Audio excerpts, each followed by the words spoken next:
annual events in our parliamentary calendar. I thank you. The second short communication of members. As you are aware, the House is scheduled to proceed on the long recess from Friday, 2nd May to Monday, 26th May 2025 in accordance with its calendar for the fourth session. Honorable members, you may further recall that the countrywide public participation exercise on the Constitution of Kenya Amendment Bill, National Assembly Bill number 4 of 2025 is scheduled to be undertaken from Monday, 5th May 2025 to Thursday, 8th May 2025 at identified venues across all constituencies. In this regard, I direct all committees to suspend their sittings on the stated dates in order to allow members and staff to facilitate this important exercise. I thank you.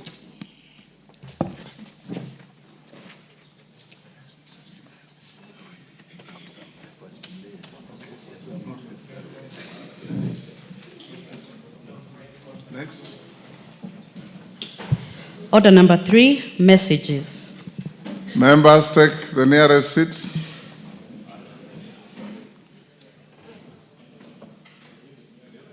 Raso, take the nearest seat. Honorable members, I have a message from the Senate on the passage of 4 bills by the Senate. Honorable members, pursuant to the provision of Standing Order 41-4, I wish to report to the House that I have received 4 messages from the Senate regarding the passage of the following 3 Senate bills and 1 National Assembly bill. 1, the Persons with Disabilities Bill, Senate Bill number 7 of 2023. 2, the County Assembly Services Amendment Bill, Senate Bill number 34 of 2023. 3, the County Assembly's Pension Scheme Bill, Senate Bill number 14 of 2024. And 4, the National Disaster Risk Management Bill, National Assembly Bill number 24 of 2023. Honorable members, the first message conveys that on Wednesday, 9th April 2025, the Senate considered and agreed to the National Assembly amendments to the Persons with Disabilities Bill, Senate Bill number 7 of 2023. You will recall that on Thursday, 16th January 2025, this House passed the said bill with amendments, following which I referred the schedule of the National Assembly amendments to the Senate for consideration in accordance with Article 110(4) of the Constitution. The concurrence of the Senate with the National Assembly on the bill therefore concludes its bicameral consideration under Article 110 of the Constitution. Honorable members, the second message conveys that on Tuesday, 15th April 2025, the Senate considered and passed the County Assembly Services Amendment Bill, Senate Bill number 34 of 2023, with amendments.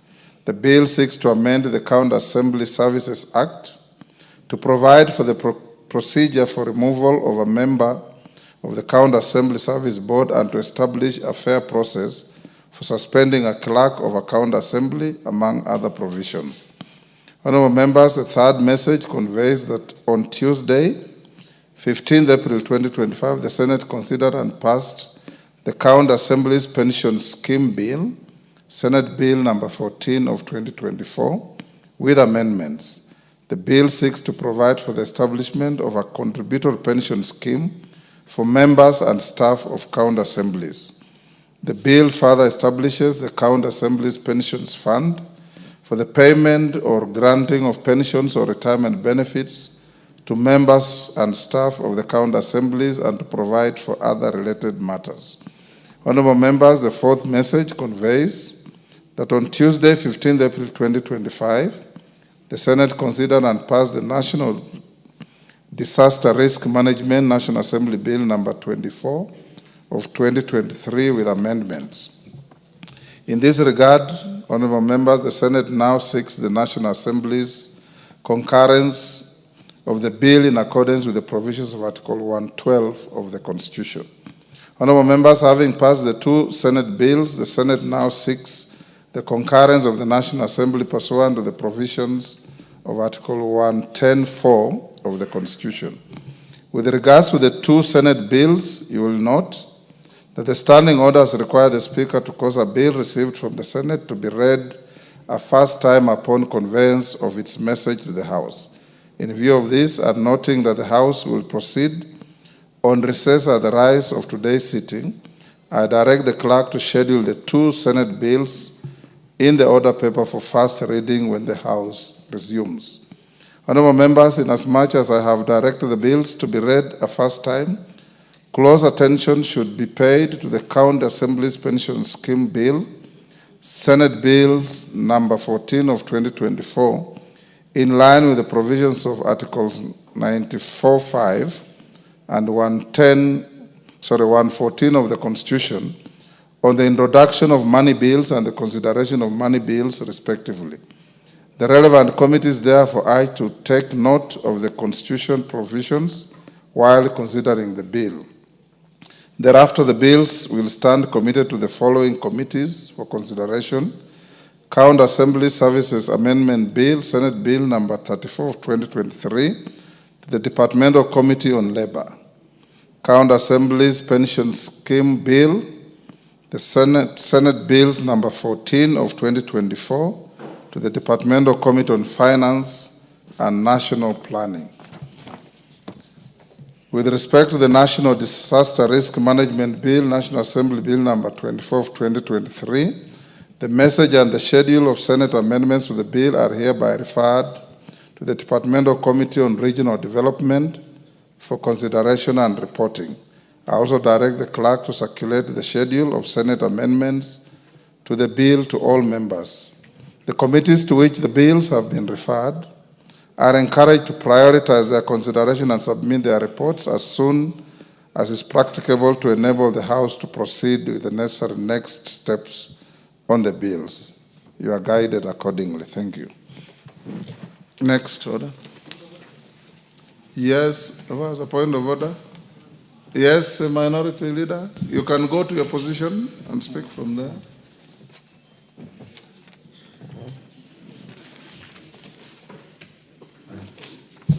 Mr. Speaker, in line with your communication that you have just read, Mr. Speaker, you know the issue of origination of bills has been settled. Yes. Both in the Constitution and in the Supreme Court. And the Supreme Court judgment. And Mr. Speaker, as you can see, the County Assembly's pension fund scheme is a money bill. There is no way it can originate from the Senate anymore. And this entertainment we've been having for the last 11 years must come to an end. So, Mr. Speaker, I seek your indulgence that that bill must not be even read for the first reading, because it's not originating from the right house, Mr. Speaker. That bill should be rejected so that if we want to help the county assemblies to get their pension, then a member of this house can present that bill for the first reading, Mr. Speaker. We must follow the Constitution and we must follow the judgment of the Supreme Court, Mr. Speaker. Mr. Speaker, if we allow this county assembly pension fund bill to be presented from the Senate now, it will become a norm, Mr. Speaker. They will think now they can start generating money bills again. Tomorrow you will hear another bill, money bill coming, another one. So, Mr. Speaker, we must now put malpractices to an end, Mr. Speaker. Mr. Speaker, you know there was a man who was sleeping under a tree. So as he was sleeping, a snake passed between his nose and his chin here, but never ate him. So he started making noise in the village, telling everyone how he was making a lot of noise, saying that, oh, I survived by a whisker. So people asked him, if the snake has not bitten you, why are you making noise? He said, Mr. Speaker, I'm fearing the snake will make that place his road. It'll be every day I'm sleeping, it will be passing there, going to somewhere else. So, Mr. Speaker, this business of these money bills must come to an end once and for all, Mr. Speaker. Thank you, Mr. Speaker.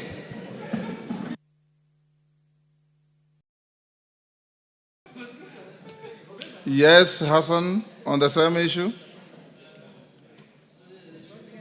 Hassan, on the same issue? No, Mr. Speaker, I wanted to seek clarification on the first statement you read on the national... Can I dispose of this first? Yeah, sure.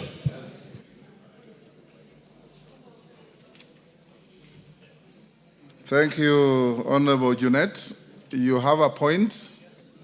So that we don't treat the mother casually, I'll deliver a considered ruling so that we can set the record straight and lay some precedent on the matter in line with Article 114 of the Constitution and in line with the very strong judgment from the Supreme Court.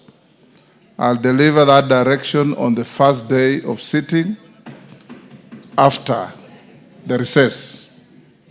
In the meantime, that bill is stayed from being listed for first reading. Yes, Majority Leader? Honourable Speaker, thank you for your guidance, and let me also thank the Leader of Minority for that point of order. Because, Honourable Speaker, as he says, and this is not in any way to belittle the work of the Senate, but as the Leader of Minority has said, the Supreme Court has already given us guidance on what mandate each of the houses have under the Constitution, Honourable Speaker. Honourable Speaker, the House, through the Sports Committee, is in the process of mediating on the gaming and lottery bill.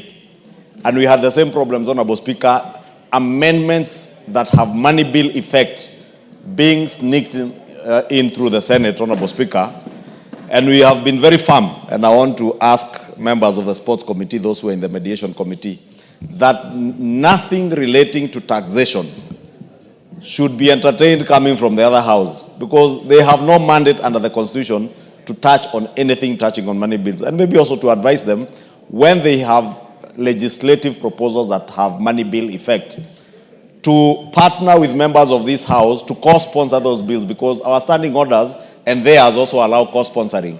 And they would have simply allowed that bill to be co-sponsored by a senator and a member of parliament, be initiated from this House before it goes to their House, so that we don't have this back and forth, Honourable Speaker, but we will await your very reasoned ruling on the matter.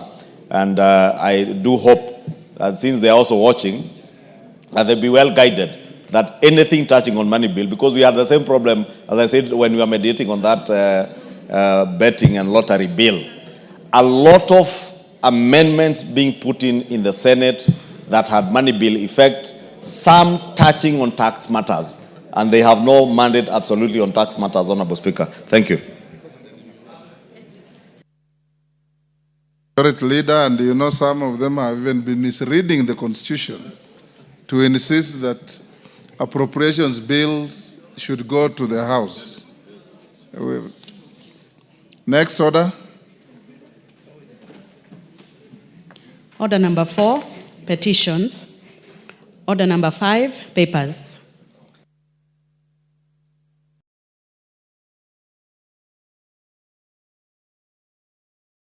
Leader to issue his Thursday statement so that he can be able to attend to other matters.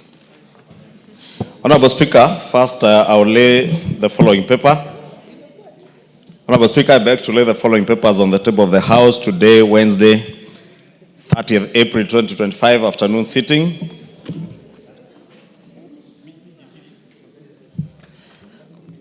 One is the judiciary's budget estimates for the financial year 2024-2025 and the medium term, and the following accompanying documents from the Chief Registrar of the Judiciary. One, the recurrent and development expenditure for the vote 1261. Two is a medium term expenditure framework, MTEF sector report for the financial year 2025-2026 to 2027-2028. And three, the program performance budget report for the financial year 2025-2026 to 2027-2028. Two, Honourable Speaker, is reports of the Auditor General and the financial statements for the financial year ended 30th June 2024 and the certificates therein in respect of the following: Alupe University, Bandari Maritime Academy, Bukura Agricultural College, Cooperative University of Kenya, Garissa University, Jaramogi Oginga Odinga University of Science and Technology, Jomo Kenyatta University of Agriculture and Technology, Kaimosi Friends University, Karatina University, Kenya Coast National Polytechnic, Kenya Medical Training College, Kenya Utalii College, Kisumu National Polytechnic, Koitalel University College, Laikipia University, Lugari Diploma Teachers Training College, Moi Teaching and Referral Hospital, Mosoriot Teachers Training College, National Defense University of Kenya, Northeastern National Polytechnic, Nyandarua National Polytechnic, Open University of Kenya, Rongo University, Shanzu Teachers Training College, St. Paul's Kibabii Diploma Teachers Training College, Taita Taveta University, Techno University of Kenya, the Eldoret National Polytechnic, Sigalagala National Polytechnic, and lastly, Turkana University College. Thank you, Honorable Speaker. I beg to lay. Member, Parliamentary Service Commission, Patrick Macau, CBS MP. Thank you, Mr. Speaker. Honorable Speaker, I beg to lay the following paper on the table of the House today, Wednesday, April 30, 2025, afternoon sitting. And these are the estimates of recurrent and development expenditure of the Parliamentary Service Commission for the year ending 30th June 2026 and projections for 2026, 2027, and 2028. I thank you, Mr. Speaker. Next, Chairperson, Departmental Committee on Health.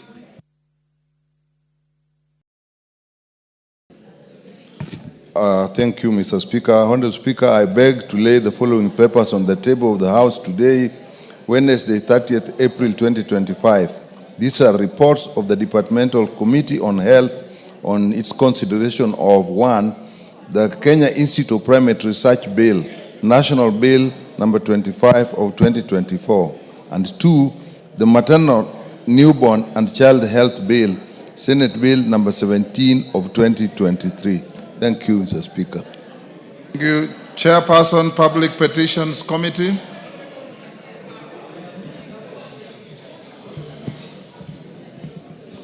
Thank you very much, Honorable Speaker. Honorable Speaker, I beg to lay the following papers on the table of the House today, Wednesday, 30th April 2025. Reports of the Public Petitions Committee on its consideration of, number 1, Public Petition number 10 of 2023 by the Honorable Mary Wamaua MP regarding settlement of residents of Mudanga Farm. Number 2, Public Petition number 40 of 2023 by the Center for Accountability, Reform and Democracy regarding delimitation of electoral units. Number 3, Public Petition number 46 of 2023 by the Honorable Peter Mbogo MP regarding payment of retirement dues and pension for retired teachers. And lastly, number 4, Public Petition number 47 of 2023 by the Honorable Charles Ngusia MP regarding deployment of classroom teachers as head teachers in schools across the country. And lastly, number 5, Public Petition number 53 of 2023 by the Honorable John Bwire MP regarding access to national parks by livestock grazers during drought. Honorable Speaker, I beg to lay. Thank you. Next is next order. Order number 6, notices of motion. Order number 7. Hold there. Junet, you have your notice? Okay. Alert me when it's here. Okay, go to next. Order number 7, questions and statements. Honorable members, we have, I had already said I'll allow the Majority Leader to deliver his Thursday statement. Thereafter, we're expecting 2 Cabinet Secretaries, the Prime Cabinet Secretary and the Cabinet Secretary for Roads and Transport. Once we finish with the Majority Leader, if they are within, we can have them to come and dispose of the matters. Then we have a lot of requests for statements. being the last day of the sitting of this particular segment of the session, before we go on recess, I'll allow each and every one of you to make your requests before we go to the formal orders on the order paper. So, Majority Leader, you may proceed. After that, Clerk, you go and read out order number 8 so that we put the question. And you'll advise if the ministers we're expecting are within Parliament. Order.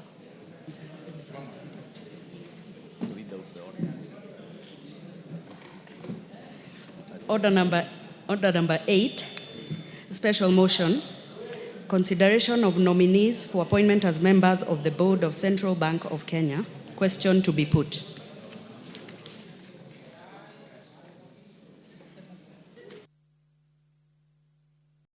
Hold, you take your seat. You've called out which order? Number 8.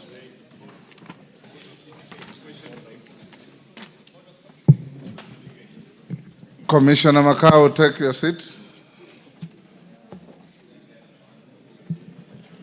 Honourable members, I'll now put the question at order number 8, which is that taking into consideration the findings of the Joint Committee of the National Assembly Departmental Committee on Finance and National Planning and the Senate Standing Committee on Finance and Budget on the approval hearing of nominees for appointment as members of the Board of Central Bank of Kenya laid on the table of the House on Tuesday, 29th April 2025, and pursuant to sections 11(2) of the Central Bank of Kenya Act, Cap 491, this House approves the appointment of the following nominees as members of the Board of Central Bank of Kenya: FCPA Sophie Muturi, CPA Abdullahi Muhammad Abdi, Ms. Beatrice Kosgei, and Mr. David Simpson Osawa Owor.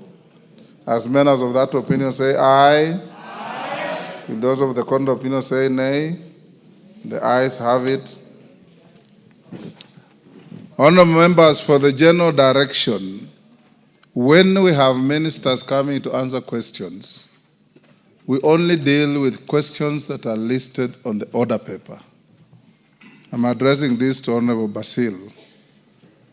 If you file a question and it's not on the order paper, it is not fair, neither is it reasonable, to spring it to a minister on the floor of this House when he or she has not come with a prepared answer. It is different from requesting for statements that I'll allow you any time, even if you bring a statement while I'm seated here. I'll approve it for you to request as long as it looks reasonable and lawful. So in future, if you have any questions, Honourable Basil and others, try before we start the House to go to the table office. If the table office doesn't help you, go to the clerk's office. If the clerk's office doesn't help you, go to the speaker's office. And we'll be able to help you have your question properly forwarded to the cabinet secretary so that they come with reasoned responses to the House. I hope we are clear with that. Can you, Leader of Majority? Thank you, Honourable Speaker. Honourable Speaker, pursuant to the provisions of Standing Order 44.2a, I rise to give the following statement on behalf of the House Business Committee, which met on Tuesday, 29th April 2025, to prioritize business for consideration during the week. Honourable Speaker, as members will note, tomorrow shall be a public holiday, and in this regard, the House is scheduled to proceed for a 3-week-long recess and resume its regular sittings on Tuesday, 27th May 2025, in line with our House calendar. As we proceed on the recess, the House still awaits reports on various business referred to committees. The recess period, therefore, will give committees ample time to expedite consideration of business pending before them, as this is a working recess. Honourable Speaker, upon resumption, the House shall continue with the consideration at second reading of the Political Parties Amendment number 2 Bill, Senate Bill number 26 of 2024, should it not be concluded today. Additionally, debate will also be undertaken on the following motions, should they not be concluded today. 1, the third report on consideration of the audited accounts of specified state corporations. 2, report on consideration of the audited accounts of state corporations from Central Region. 3, consideration of sessional paper number 7 of 2024 on the National Sanitation Management Policy. And 4, consideration of comprehensive economic partnership agreement between the Republic of Kenya and the United Arab Emirates. Having said that, Honorable Speaker, allow me to also speak to the matter regarding the court case on the Road Maintenance Levy Fund, RMLF. As members may be aware, a constitutional petition and an application for conservatory orders, both dated 16th August 2024, were filed in the High Court by 5 petitioners, that is Isa Elanyi Chamao, Patrick Karani Ekirapa, Paul Ngeyuo Kirui, and the International Legal Consultancy Group Limited, and the Council of County Governors. The petition challenges the constitutionality of the decision of the National Assembly made on 28 September 2023 to remove county governments as a beneficiary of RMLF. It also challenges another decision of the National Assembly made on 13 August 2020, removing county governments as beneficiaries of Kenya shillings 10,522,211,853 shillings, conditional grants from the funds derived from RMLF in the financial year 2024-2025. The petitioners further challenge the constitutionality of KERA and KURA on the grounds that they infringe on the functions of county governments. Furthermore, that the decisions of the National Assembly were made without public participation or consultation with the Senate. The petitioners, Honorable Speaker, also allege that Section 47 of the Kenya Roads Act, number 2 of 2007, and Section 6 of the Kenya Roads Board Act 1999 do not meet the threshold of the Constitution, as they do not recognize county governments, thus undermining devolution. Honorable Speaker, the petitioners are seeking several declarations and orders inter alia. 1, a declaration that Section 47 of the Kenya Roads Act, number 2 of 2007, and Section 6 of the Kenya Roads Board Act of 1999 are unconstitutional for undermining devolution. 2, that the National Assembly's decisions of 28 September 2023 and 13 August 2024, which remove county governments as beneficiaries of RMLF and as beneficiary of the Kenya shillings 10,522,211,853 for the financial years 2024-2025 and financial year 2025-2026 be deemed as illegal and unconstitutional and therefore quashed. 3, the court compel the Kenya Roads Board to disburse to the county governments the sum of Kenya shillings 10.522 billion due to them for the financial year 2024-2025. 4, an injunction to prevent the continued exclusion of counties from RMLF funding and to stop the Kenya Roads Board from funding the Kenya Urban Roads Authority and the Kenya Rural Roads Authority, KERA, through the RMLF. The Kenya Roads Board and Cabinet Secretary Roads and the Transport, the Attorney General and Parliament to amend the Kenya Roads Board Act of 1999 to include county governments as... Honorable Speaker, if you can protect me from the loud consultations behind me. And this is a matter that I have seen many of us agitate on, but few now are paying attention. Honorable member leaning next to another member. Who is that? Major Bashir. Major Bashir. A retired major. Take your seat. Thank you, Honorable Speaker. Major retired is a retired major. That is why he's leaning, not standing at attention. 6, Honorable Speaker, is an order directing the Cabinet Secretary for Roads and Transport and the Attorney General to reclassify all roads in Kenya within 12 months to align with the constitutionally permissible framework, national trunk roads and county roads. On the 19th of August 2024, the court granted conservatory orders suspending the decision of the National Assembly of 13th August 2024 not to recognize and or remove county governments as beneficiaries of the RMLF in the financial year 24-25, and the decision of the National Assembly to further remove county governments as beneficiaries of the 10.5 billion conditional grants from funds derived from the RMLF in the financial year 24-25. Subsequently, the petition was heard before the High Court on 7th April 2025 and judgment reserved for 28th April, which was yesterday. However, before the judgment could be delivered, the parties to the petition agreed to enter into a consent to suspend the delivery of judgment in order to allow for an out-of-court settlement and conclusion of the legislative process in respect of the county government's additional allocation bill 2025, which this House passed last week. The matter came up before the High Court on 28th April, again yesterday, where the consent was adopted as an order of the court with directions that the matter be mentioned on the 19th of May 2025 to update the court on the progress of negotiations. For the benefit of the member for Kajiado, women for Kajiado, I have said that the Honorable Court yesterday adopted the consent, and the matter will be mentioned on the 19th of May 2025 to update the court on the process of negotiations. Honorable Speaker, I'm repeating that so that it is clear to members to understand where we are, so that even as we engage with this matter, because I'm aware the CS in charge of transport is lined up to appear before the House, so that we are measured, that we are in a process of negotiating. And it is important that when you're in a process of negotiating, we are very measured in the manner of things that we do and say. Honorable Speaker, in light of these developments, the House leadership has scheduled a meeting on 5th May 2025 with the Council of Governors to deliberate on the matters arising out of the court case with the aim of a settlement of the case out of court. As I conclude, Honorable Speaker, allow me to take this 5th of May.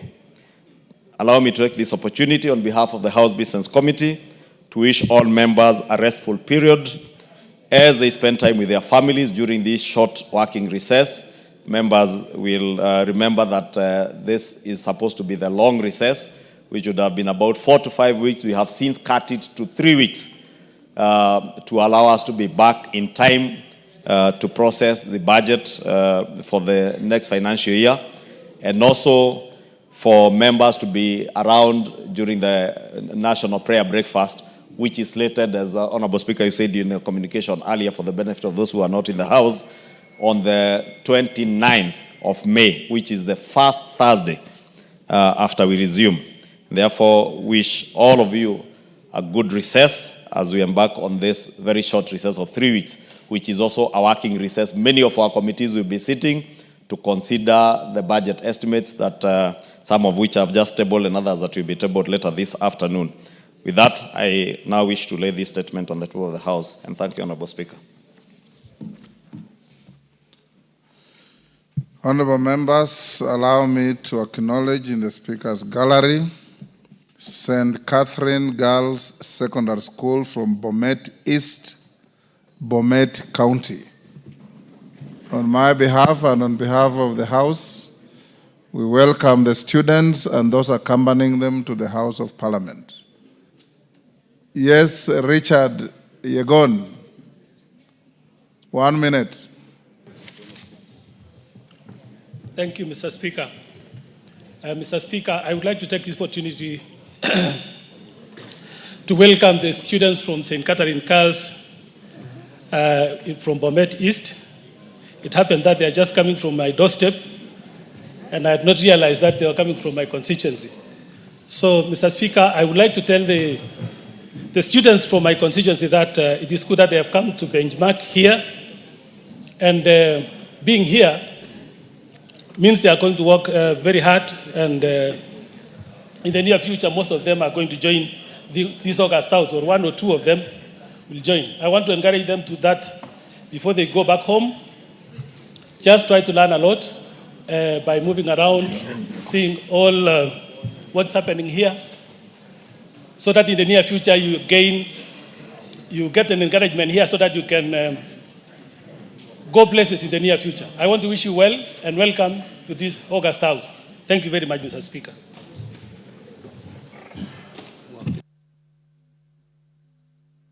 Yes, Clerk, call back order number 6 for the minority leader to give notice of motion. Order number 6, notices of motion.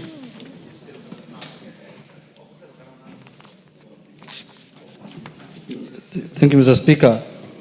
Speaker, I'm happy the issue of RLMF is taking another direction. Yes. Direction of negotiation, consultation, engagement, not the way it was before, only the court. Yes. So, Mr. Speaker, I beg to give a notice of motion on the establishment of an ad hoc committee on a framework for the streamlining and consolidation of education funding in the country for purpose of provision of free and compulsory basic education through National Education Fund. Aware that the Kenya Vision 2030 was rolled out with the aim of transforming Kenya into a newly industrializing, middle-income country, providing a high quality of life to all its citizens by 2030. Appreciating that education is a crucial compound of accelerating the realization of Vision 2030, hence Article 43(1) and 53(1)(b) of the Constitution entitles every child to the right to free and compulsory basic education. Noting that the government provides capitation per child towards free primary education and subsidized secondary and tertiary education, which is supplemented by funds from household contributions, grants, donations, levies, charities, scholarships, and bursaries, including those from Presidency, Ministry of Education, the National Government, Constituency Development Fund, the National Government Affirmative Action Fund, and county governments. Cognizant that despite the constitutional provision on free basic education and the framework for financing education, parents and guardians still bear significant cost for boarding, meals, supplementary learning materials, and infrastructural development, necessitating bursary support for needy students, Mr. Speaker. Concerned that the multiplicity of channels and standards involved in education financing contributes to multiple allocation of bursaries and scholarships to single beneficiaries, disadvantaging deserving students. Further, concerned that the process of allocation and distribution of bursary funds and the identification of beneficiaries for bursaries and scholarships lacks transparency and clear eligibility criteria, and the application and processing procedures do not provide for established appeal mechanisms for resources by students denied bursary or scholarship awards.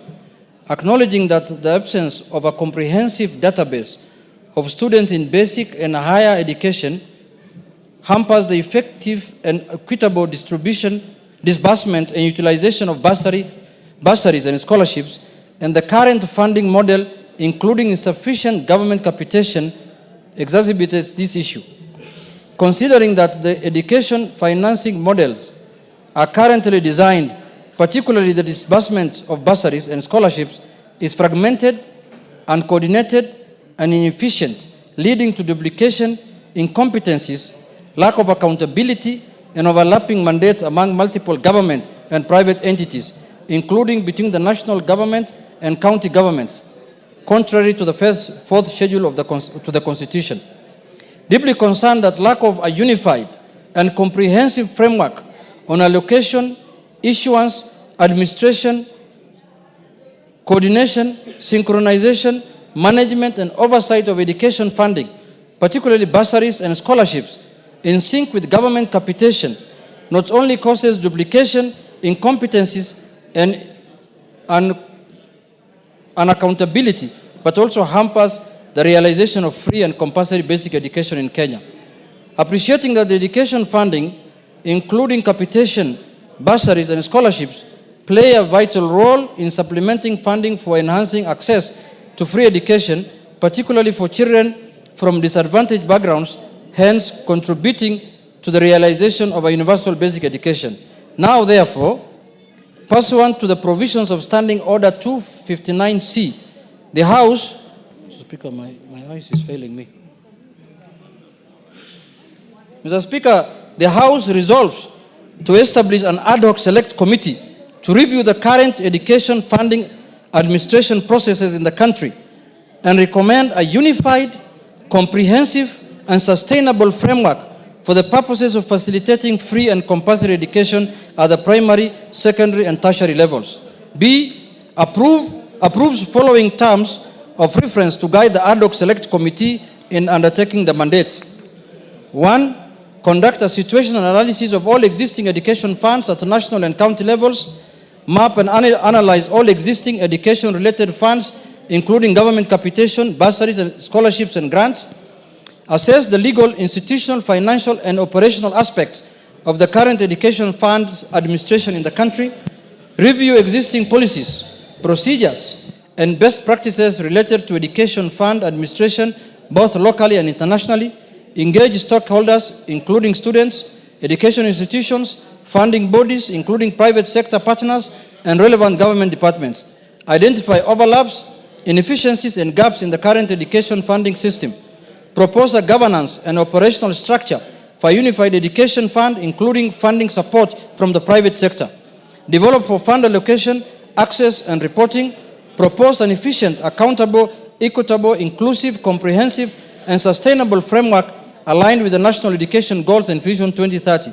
propose criteria for eligibility, selection, disbursement of education funds, recommend monitoring and evaluation mechanism to ensure transparency and accountability in the disbursement of education funds, propose a bill to establish a unified legal and institutional frameworks to govern the sustainable funding of basic education, university education, and tertiary education and connected purposes, and any other attendant matters.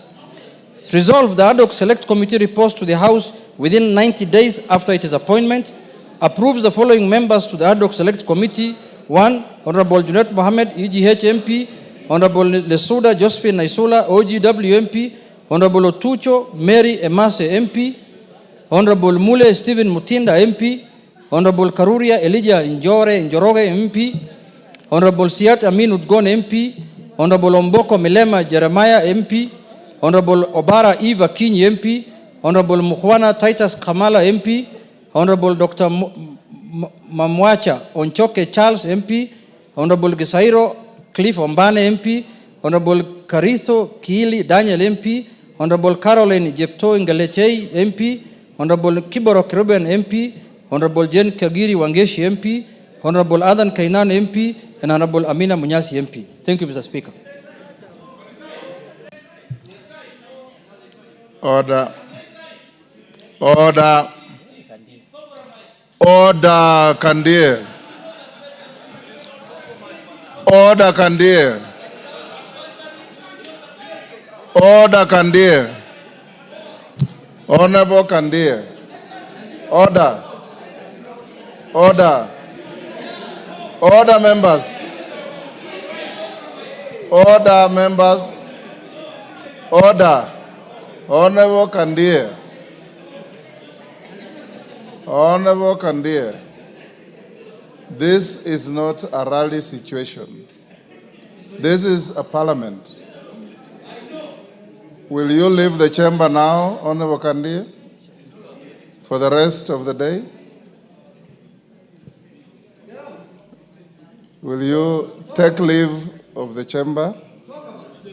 Order. Honorable Kandir, just take your leave. When your temper is cooled, I'll allow you back when we resume. Quietly leave the chamber. Order, Honorable Kandir, will you leave the chamber now?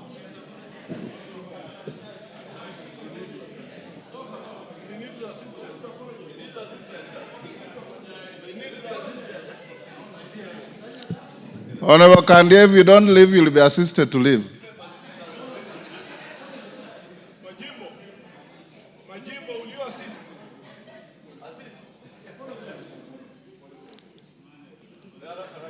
You know very well, honorable members, that this is the last resort that the chair and the speaker will resort to. Honorable Kandia has been a distinguished and respectable member of this house. I don't know what he had for lunch today.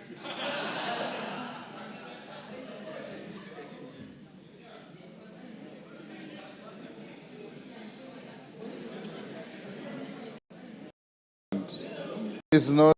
Kili Daniel MPP, Honorable JP. Thank you, Mr. Speaker. Order. Order. Order, Kandia. Order, Kandia. Order, Kandia. Honorable Kandia. Order. Order. Order, members. Order, members. Order. Honorable Kandia. Honorable Kandia. This is not a rally situation. This is a parliament. Will you leave the chamber now, Honorable Kandia, for the rest of the day? Will you take leave of the chamber? Order. Honorable Kandia, just take your leave. When your temper is cooled, I'll allow you back when we resume. Quietly leave the chamber. Order, Honorable Kandia, will you leave the chamber now?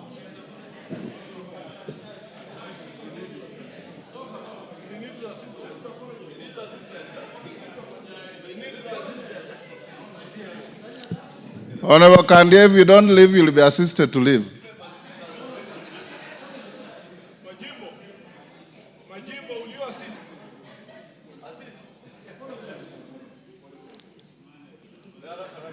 You know very well, honorable members, that this is the last resort that the chair and the speaker will resort to.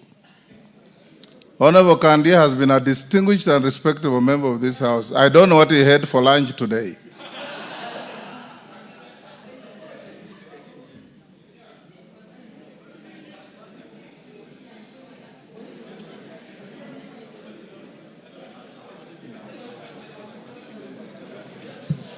Yes, Honorable Osoro at order number. Yes, Bowen, what is it about? Mr. Speaker, I just wanted to support the statement or the motion by... Order, Honorable Bowen, take your seat. You are a very senior member of this House. Under what standing order do you support a notice of motion?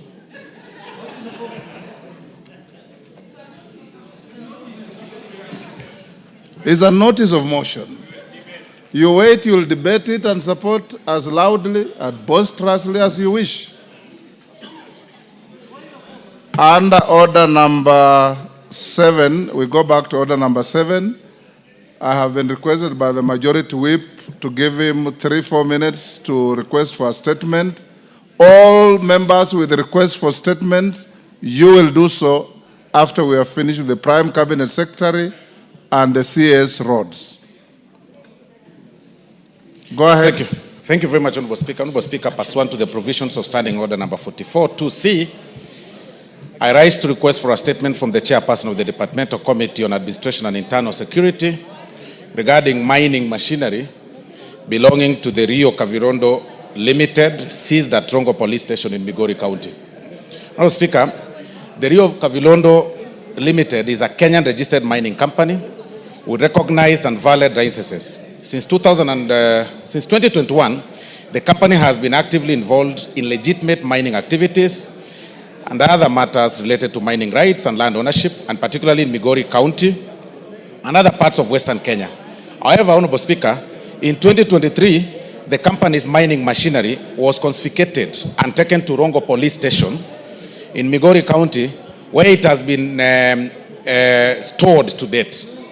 This is despite there being no active court case or ongoing investigation concerning the equipment, and notwithstanding the company being the sole legitimate holder of a mining license in the region. Mr. Speaker, the Constitution of Kenya guarantees every person for freedom, the freedom to engage in lawful business and economic activities, including the right to establish, operate, and manage businesses without unlawful interference. The seizure and continued retention of the mining machinery belonging to the Rio Kavirondo Limited is a deprivation of their property right and a threat to the company's survival. Honorable Speaker, it is in this background that I request for a statement from the chairperson of the Departmental Committee on Administration and Internal Security on the following reasons why the mining machinery belonging to Rio Kavirondo Limited has been held at Rongo Police Station since 2023, despite there being no active court case or ongoing investigation concerning the equipment. Action being put in place by the Ministry of Interior and National Administration to release the machinery to enable the company to proceed with its mining activities, and the timeline for the release of the said machinery. And finally, Honorable Speaker, measures being taken by the Ministry of Interior and National Administration to ensure the protection of economic and social rights and guarantee the freedom of entrepreneurs to engage in lawful economic activities. I thank you, Honorable Speaker. Thank you, honorable members. We have the Prime Cabinet Secretary. Who is your chairperson? Was it security? Yes, Tongoyo. Honorable Speaker, we're able to give the response the first week when we resume from recess. The first week is crowded. Do the second week. Yeah, but nevertheless, Honorable Speaker, we had also discussed with a concerned member so that I can able maybe to reach to the IG and see whether they can have the intervention, considering that the recess may be a little bit long. Honorable members, yes, Kisairo. Thank you, Honorable Speaker. I would like to seek your indulgence on an issue that is perturbing a number of members. On 16th, while the Cabinet Secretary for Treasury was here, he did promise that he will send 7 billion on or before 29th.